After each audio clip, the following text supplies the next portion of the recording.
Assalamualaikum warahmatullahi wabarakatuh. Perkenalkan, nama saya Nia Ramdhani dengan NIM 20240110310030 dari kelas 2B Program Studi Pendidikan Pancasila dan Kewarganegaraan Fakultas Keguruan dan Ilmu Pendidikan Universitas Muhammadiyah Mataram.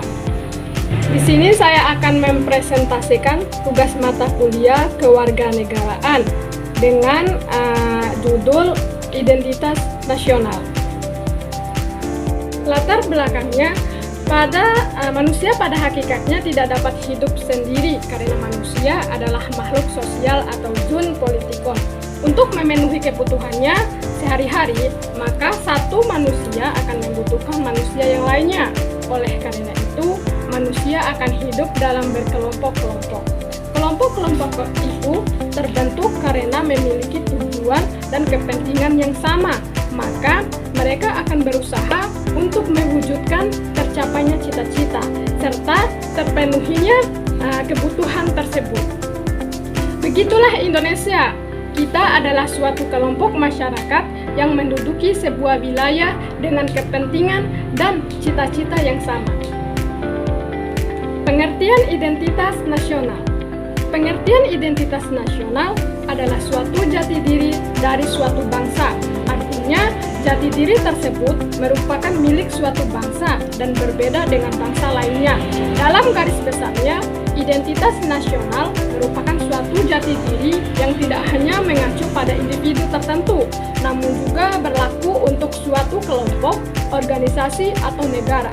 Kata identitas berasal dari identity yang berarti ciri-ciri, tanda, ciri khas, jati diri pada perorangan atau suatu kelompok tertentu yang bisa membedakannya dengan orang lain atau kelompok yang lainnya.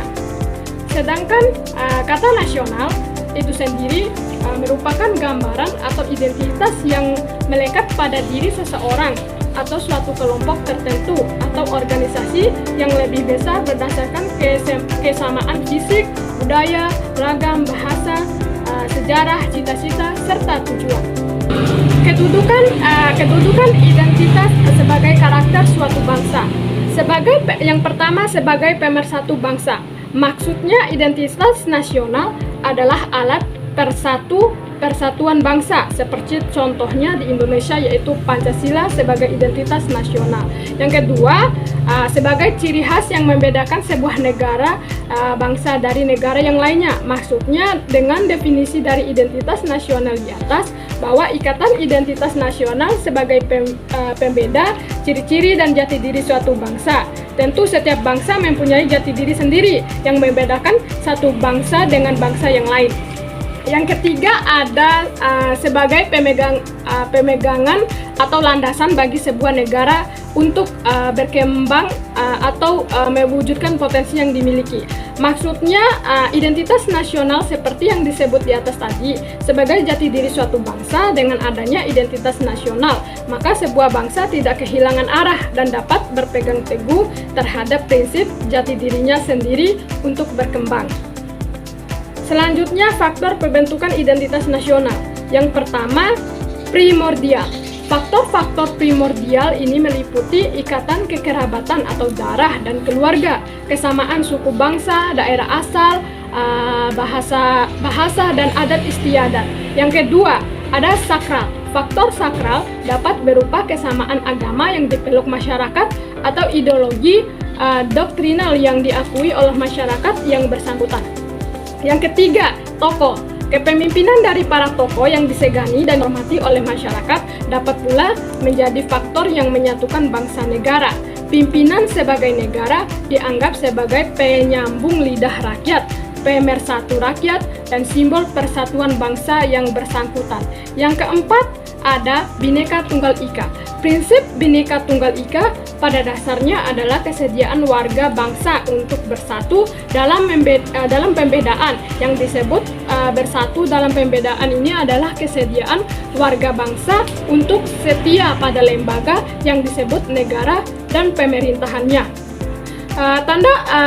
Tanpa menghilangkan keterkaitannya pada suku bangsa, adat, ras, dan agamanya. Dan yang keempat ada persepsi. Yang keempat ada sejarah. Persepsi yang sama di antara warga masyarakat tentang sejarah mereka dapat menyatukan diri ke dalam suatu bangsa. Persepsi yang sama tentang pengalaman masa lalu, seperti sama-sama menderita karena penjajahan, tidak hanya melahirkan solidaritas, akan tetapi juga melahirkan tekad dan tujuan yang sama antar anggota masyarakat itu. Dan yang keenam ada perkembangan ekonomi. Perkembangan ekonomi atau industrialisasi akan melahirkan spesialisasi pekerjaan dan profesi sesuai dengan aneka kebutuhan masyarakat. Dan yang ketujuh ada kelembagaan. Faktor lain yang berperan dalam mempersatukan bangsa adalah lembaga-lembaga pemerintah dan politik seperti birokrasi, angkatan bersenjata, pengadilan, dan partai politik. Selanjutnya, alasan Pancasila menjadi identitas nasional. Alasan Pancasila menjadi identitas nasional yaitu sebagai kepribadian bangsa yang dapat mendorong bangsa Indonesia agar tetap berjalan sesuai relnya, tetapi tidak melawan arus globalisasi, melainkan bangkit menjadi lebih cermat dan bijak dalam menjalani dan menghadapi tantangan dan juga peluang yang ada. Alasan Pancasila sebagai identitas nasional ini juga karena bangsa Indonesia salah satu dari masyarakat internasional yang punya sejarah dan prinsip yang berbeda dengan bangsa-bangsa di dunia. Prinsip dasar filsafat dijadikan sebagai asas filsafat hidup berbangsa dan bernegara berupa Pancasila.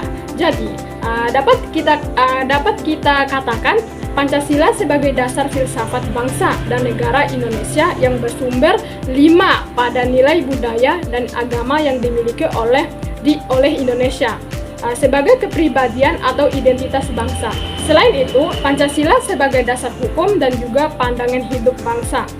Selanjutnya, kegiatan atau bentuk identitas nasional.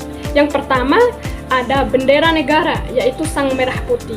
Warna merah berarti berani, warna putih berarti suci. Merah berarti berani yang melambangkan tubuh manusia. Putih berarti suci yang melambangkan jiwa manusia. Keduanya saling melengkapi dan menyempurnakan Indonesia. Yang kedua, ada bahasa negara Indonesia. Bahasa Indonesia merupakan bahasa yang berasal dari rumpun Melayu yang tumbuh dan berkembang. Sejak zaman dahulu sudah dipergunakan sebagai bahan komunikasi. Bahasa tersebut telah dipergunakan hampir di seluruh Asia Tenggara. Perkembangan bahasa Melayu mendorong tumbuhnya rasa persatuan dan persaudaraan bangsa Indonesia. Dan yang ketiga, ada Garuda Pancasila. Pada tanggal 13 Juli 1945, dalam rapat panitia perancangan Undang-Undang Dasar 1945, salah seorang anggota panitia bernama Prada Harahap mengusulkan tentang lambang negara. Tanggal 16 November 1945 baru dibentuk Panitia Indonesia Raya. Panitia ini bertugas untuk menyelidiki arti lambang-lambang dalam peradaban bangsa Indonesia sebagai langkah awal untuk mempersiapkan bahan kajian tentang lambang negara. Panitia Indonesia Raya diketuai oleh Ki Hajar Dewantara dengan Sekretaris Umum Muhammad Yamin. Dan yang keempat ada lagu kebangsaan yaitu Indonesia Raya. Indonesia Raya sebagai lagu kebangsaan yang diciptakan oleh W.G. Rudolf Supratman pada tanggal 28 Oktober 1928. Lagu Indonesia Raya dinyanyikan untuk pertama kali sebagai lagu kebangsaan negara. Mungkin itu saja yang dapat saya sampaikan. Lebih dan kurangnya saya mohon maaf.